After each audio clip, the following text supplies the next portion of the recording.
बिस्मिल्लाहिर्रहमानिर्रहीम। आप हजरात के सामने नमाज के ताल्लुक से चंद मसाइल रखे जा रहे हैं, जिसमें सबसे पहला मसला ये है कि मुफ्ती साहब, क्या औरत साड़ी पहन सकती है या नहीं? अगर पहन सकती है तो क्या पहनकर नमाज भी पढ़ सकती है या नहीं?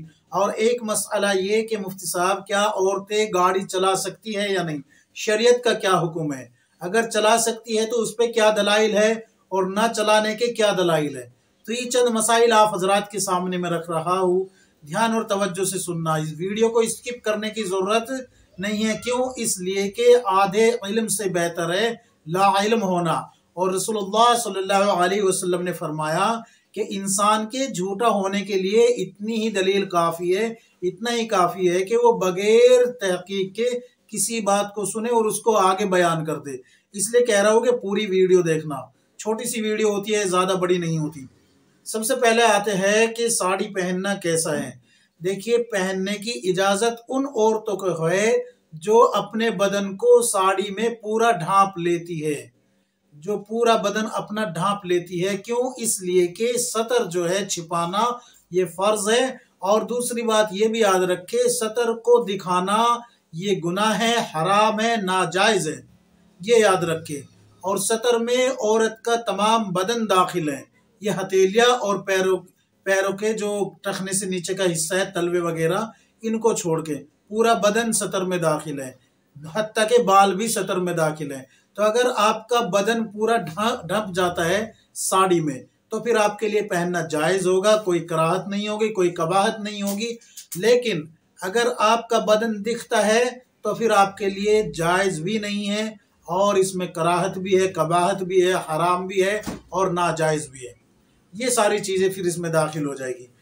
अब आते हैं कि साड़ी पहनकर बाजार वगैरह जाना, बाहर निकलना घर से, इसका क्या हुक्म है? तो इसकी कतअन इजाज़त नहीं है आपकी साड़ी पहने। हाँ, अगर साड़ी के ऊपर आप जो है अबाया बुर्का वगैरह पहन के बाजार जा रही है तो फिर आपको इजाज़त है, क्योंकि आप बदन को अपने पूरे कवर कर चुकी है, तो इसमें कोई कराहत नहीं होगी आपको। लेकिन अगर खाली साड़ी पहनकर आप बाहर जा रही है तो फिर आपको इजाज़त नहीं है।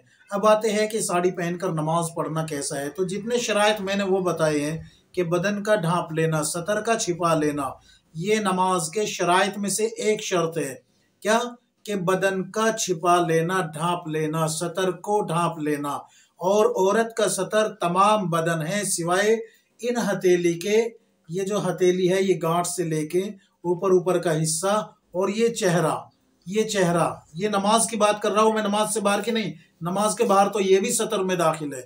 और पैर के जो टखने हैं उससे नीचे का हिस्सा, यानी कि टखना ढका हुआ हो नमाज में, ये हथेली खुली हुई हो, ये चेहरा खुला हुआ हो, बाकी पूरा बदन जो है कवर किया हुआ हो, तो आपकी नमाज दुरुस्त हो जाएगी। अब आप ये खुद डिसाइड करें, क्या साड़ी में आप जो है अपने बदन को इस तरीके से छिपा पाएगी या नहीं, सतर को छिपा पाएगी या नहीं। क्योंकि ब्लाउज दलील बनता है कि वो पेट भी खुला रहता है और आस्तीने यानी कि हाथ भी सब खुले हुए रहते हैं, इसलिए उसमें नमाज नहीं हो पाएगी। लेकिन अगर आप पूरे बदन को ढांप लेती है, कवर कर लेती है, सतर को मुकम्मल तौर पे साड़ी से भी छिपा लेती है। याद रखें, अगर साड़ी बारीक है जिसमें से बदन नुमाया होता है, तो भी ये सतर खुला हुआ ही शुमार होगा, ये भी याद रखें। तो अगर ऐसा भी नहीं है बल्कि पूरा बदन कवर हो गया और साड़ी में से भी झलक नहीं रहा, तो फिर आपके लिए साड़ी में नमाज पढ़ना बिल्कुल दुरुस्त होगा, बिल्कुल जायज होगा। और अब आते हैं कि औरतों का स्कूटी चलाना कैसा है, या फिर जो है फोर व्हीलर गाड़ी, कार वगैरह चलाना कैसा है। तो आप हजरात के सामने मैं ये बात बता दूं कि औरत या लड़की का दो पहिया या चार पहिया कोई भी गाड़ी चलाना मर्दों के साथ मुशाहबत की वजह से मना है। और ये आपको मिल जाएगा दीनी मसाइल और उनका हल, सफ़ा नंबर 343 344। क्योंकि गाड़ी चलाना असल वजह क्या है कि ये मर्दों का शेबा है, मर्दों का काम है। और रसूलुल्लाह सल्लल्लाहु अलैहि वसल्लम ने मर्दों की मुशाहबत इख्तियार करने पर औरतों पे लानत फरमाई है, और औरतों की मुशाहबत इख्तियार करने पर मर्दों पे लानत फरमाई है।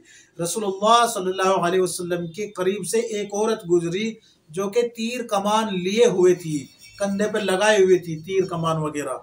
तो अल्लाह के नबी सल्लल्लाहु अलैहि वसल्लम ने फरमाया, लानत हो इस औरत पे, ये मर्द की मुशाबत इख्तियार किए हुए है, अगरचे पर्दे में ही क्यों ना हो। देखिए, ये भी याद रखिए कि स्कूटी जो है खुद जो है लॉन्च करने वालों ने, कंपनी ने औरतों के लिए बनाई है, लेकिन ये जो काम है इस गाड़ी चलाना, ये मर्दों का है, मर्दों का शोबा है ये, इसको इख्तियार करना औरत का, तो क्या होगा, रसूलुल्लाह सल्लल्लाहु अलैहि वसल्लम की मुखालफत होने की वजह से ये जो है लानत का इर्तिकाब करेगी, लानत की मुस्तहिक हो जाएगी, इसलिए इससे इसको बचना है।